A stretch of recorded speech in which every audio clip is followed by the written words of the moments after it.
Salut l'équipe, j'espère que vous allez bien. Nouvelle vidéo aujourd'hui. Moi ça va les frères. Bon, on va faire l'avant-match de Manchester City Paris Saint-Germain qui se déroule demain.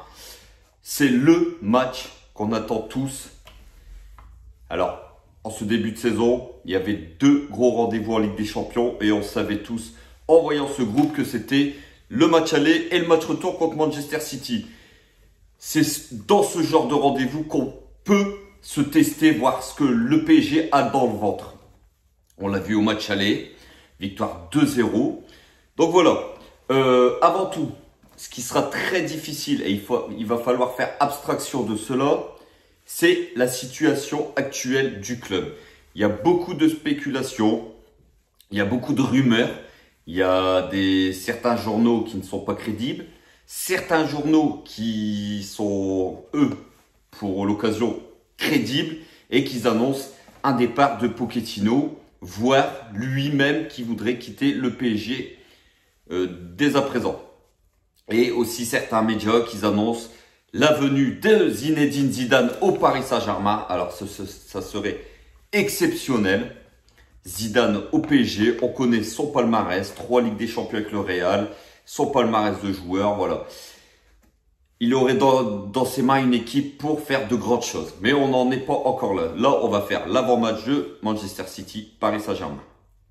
Donc voilà les gars, on attend tout ce match comme je l'ai dit. On avait gagné 2-0 au match aller, rappelez-vous. C'était magnifique. On avait un Parc des Princes en fusion. On avait vu un but de Messi exceptionnel. Mais on avait aussi souffert. On avait souffert contre cette belle équipe de Manchester City. Mais on s'était quand même imposé. Et c'était, à l'époque, on s'était tous dit, est-ce que ce ne sera pas ce match-là qui va faire basculer la saison du PSG en termes de contenu de jeu, de motivation, d'intensité? Mais non, le PSG est retombé dans ses travers. Donc, ça a été une victoire qui n'a pas eu l'effet escompté derrière. Mais il fallait quand même s'imposer. Et le PSG à l'époque l'avait fait quand même. Donc voilà, demain, on attend tous bien sûr un PSG haut niveau, capable de rivaliser avec cette armada collective de Manchester City. On attend un PSG qui met de l'intensité, qui met de l'impact dans ses duels. On attend un PSG qui répond présent collectivement, individuellement, tactiquement, parce que demain, Pochettino va être attendu sur ce jeu-là, la tactique, parce que Guardiola, on sait que c'est un maître en tactique, et demain, ça va être une guerre entre les deux coachs, et ça me fait peur, les gars. Tactiquement, ça me fait peur. Demain, je ne sais pas comment on va jouer le PSG. Est-ce qu'ils vont jouer en 4-3-3? Est-ce qu'ils vont jouer en 5-2-3? En 3-4-3? Je ne sais pas du tout. C'est l'inconnu. Donc voilà, on attend un PSG donc au niveau de cette équipe de Manchester City qui, elle, va être au niveau. Parce qu'on sait tous que pour le moment, Manchester City est en tête de ce groupe et ils vont vouloir au minimum un match nul pour consolider cette première place. Ça sera demain au PSG d'aller gagner en terre anglaise pour se mettre sur le trône et afficher clairement à l'Europe entière, au monde entier, que le PSG est bel et bien là, et bel et bien un très gros prétendant à la victoire finale. Parce que demain, c'est ça qui se joue. Mais il peut y avoir d'autres trucs qui se jouent, les gars. Et on va en discuter après. Donc voilà. Même si cette saison, comme je tiens à le signaler, je trouve cette équipe de Manchester City moins dominatrice, collectivement. Moins dominatrice en termes de possession. Moins dominatrice en termes de résultats. C'est pas une équipe, même en championnat anglais, qui met des 5-6-0 cette saison.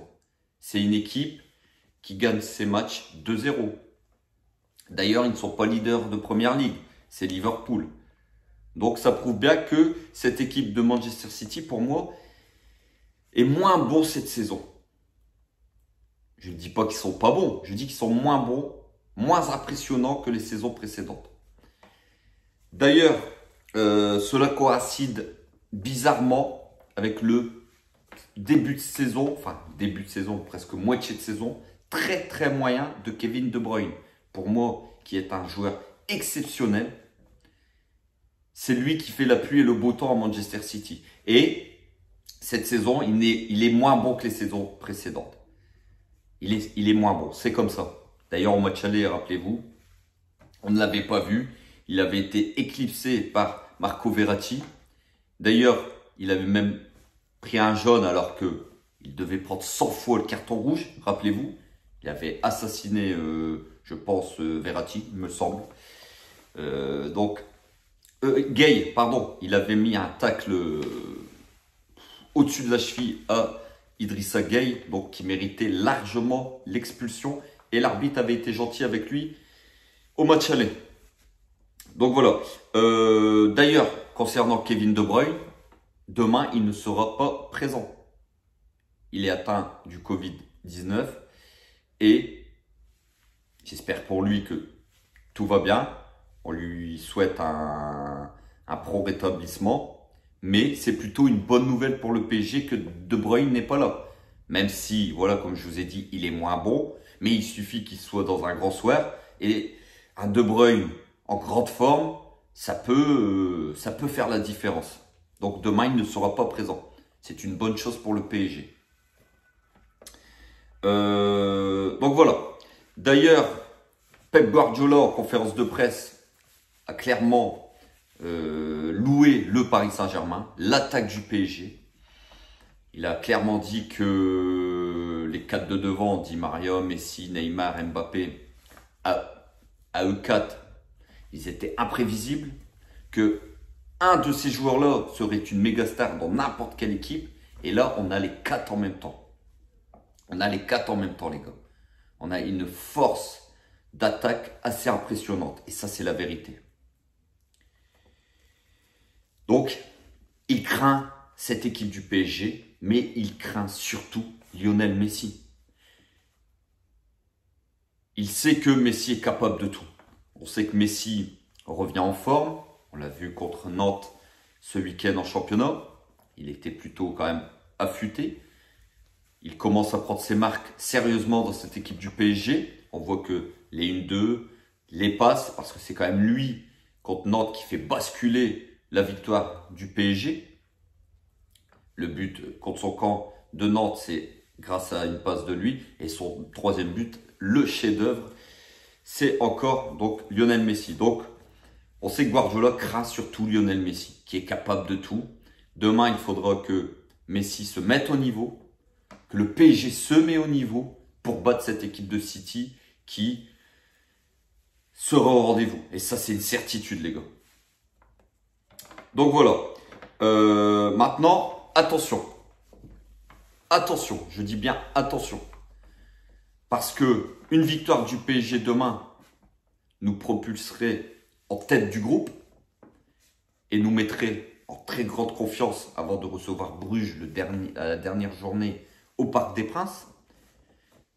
Maintenant, attention, le scénario pourrait, je dis bien, pourrait être cruel. Parce que imaginons que demain, on s'incline à City. Chose probable. Je veux dire, le PSG qui s'incline demain à City, même si on espère une victoire du Paris Saint-Germain, bien sûr. On est tous derrière notre équipe. Mais ce ne serait pas la première ni la dernière équipe à s'incliner sur le stade de City, à l'Etihad Stadium. On est d'accord. Donc imaginons que demain on s'incline à City, que Bruges arrive à s'imposer contre Leipzig, qui n'a plus grand-chose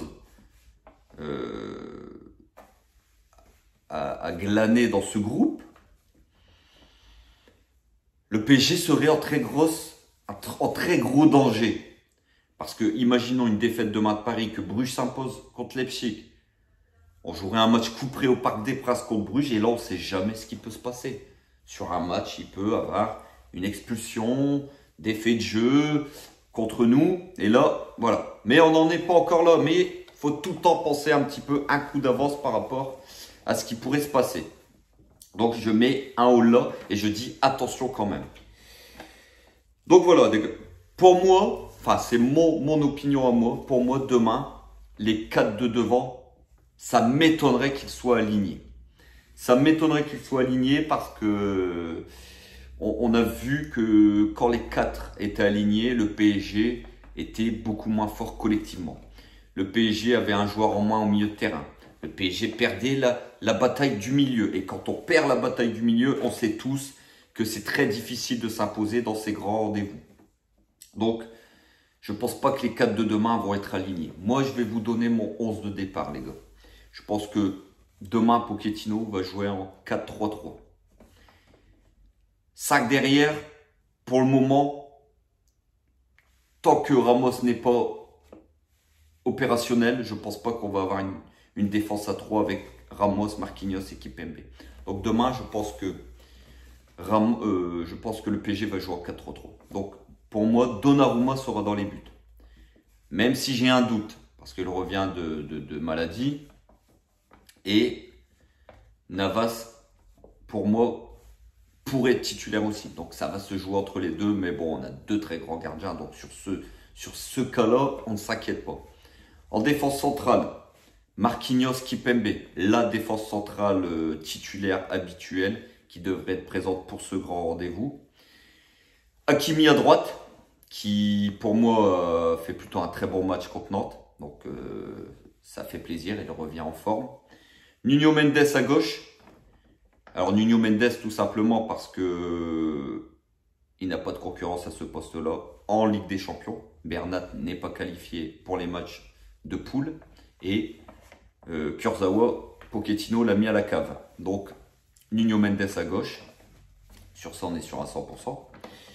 Moi, mon milieu de terrain, je mettrais, les gars, en sentinelle, Paredes. Paredes qui a fait plutôt un très très bon match contre Nantes pour une reprise. Il n'avait pas joué depuis fin septembre. Et il a quand même été au niveau contre Nantes. Et on sent que sa complémentarité avec Verratti est plutôt bonne.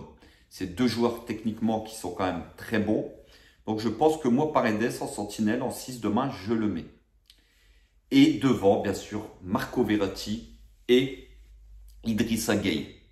Les guerriers, pour moi, Verratti et Gueye. Donc je pense que ce milieu de terrain-là, à la fois travailleur et technique, pourrait faire la différence demain contre Manchester City. Et devant, bien sûr, les 3 de devant, Messi, Mbappé et Neymar. On sait que les 3 aiment bien permuter. Donc, moi, je jouerais voilà, en 4-3-3, les gars. Sans la présence de Ramos, qui n'est pas encore au niveau pour jouer ces grands rendez-vous-là pour le moment. Donc, voilà. N'hésitez pas à me dire ce que vous pensez de cette affiche. Est-ce que le PSG est capable de s'imposer en terre anglaise demain à Manchester City et de reprendre la première place du groupe? Dites-moi en commentaire aussi quel 11 de départ vous alignerez demain à la place du coach ou même à ma place à moi. Moi, je vous ai donné mon 11 de départ probable. Maintenant, peut-être que vous en avez un différent. Donc voilà, surtout comme d'habitude les gars, si la vidéo elle vous a plu, n'hésitez pas à vous abonner, ça donne de la force, c'est gratuit les frérots et ça fait évoluer la chaîne et ça donne de la force comme je vous ai dit. N'hésitez pas à partager, n'hésitez pas à liker, n'hésitez pas à commenter les frérots. J'attends vos commentaires avec impatience. Sur ce, passez une agréable soirée, prenez soin de vous la famille comme d'habitude. On se retrouve demain pour le débrief à chaud de ce très gros match City-PSG. Et n'oubliez pas, ici c'est Paris. Et Paris est magique les frérots.